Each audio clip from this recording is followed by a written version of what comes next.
everyone! Have you ever thought about how words actually mean things? Like how does the word dog is connected to the real dog in real life? That's exactly what we're going to explain today. And we're going to do it by introducing a key concept in semantics. That is the semiotic triangle. The Semiotic Triangle was introduced by Richard and Ogden in 1949, and it represents the relationship with a symbol or the language, the thought or concept, and the reference, the real world things that the word refers to. It helps explain how language, mind, and word interact to each other to produce meaning. Now let's break down each part of the triangle. First off, we have the symbol, which is the shape that the word takes, something that is selected arbitrarily by a community of speakers. And we can also use the general term language. It can be a string of speech sounds, marks on a paper, or even in the case of sign languages, a hand gesture. So for example, if we take the word dog, there is nothing in the actual dog that tells you that that should be the symbol that is used to refer to it. That is why in different languages we have different symbols to refer to the same referent.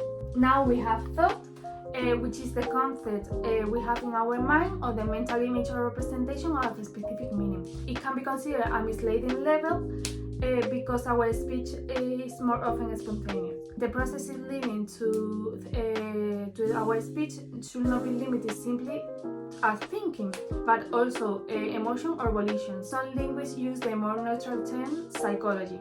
So when we think about a dog, we think of a small domestic animal that barks and has fur, for example.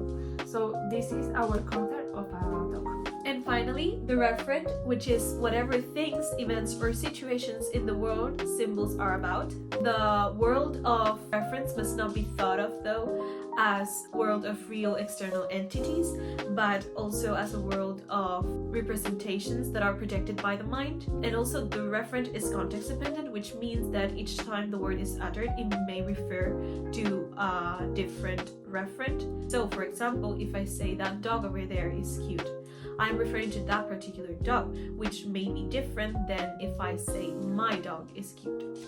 Now, to conclude, we want to clarify that there is no causal relation between the symbol and reference, but there is a causal relation with the thought and symbol reference. What does this mean? Well, our mental concept of a word is caused by the actual reference of that word. The image we have in our minds of a dog is the result of the real life dogs we have encountered in our daily life, for example, and these have served as a reference. So that is then a real world interaction. And by contrast, the relationship between symbol and referent is not a causal relationship. As I've said before, we have chosen to express a certain concept with a certain symbol completely arbitrarily. There is nothing in the letters DOG combined together that tells us what a dog is or that tells us the concept of a dog.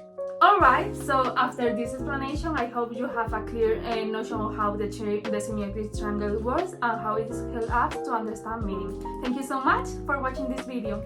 Bye!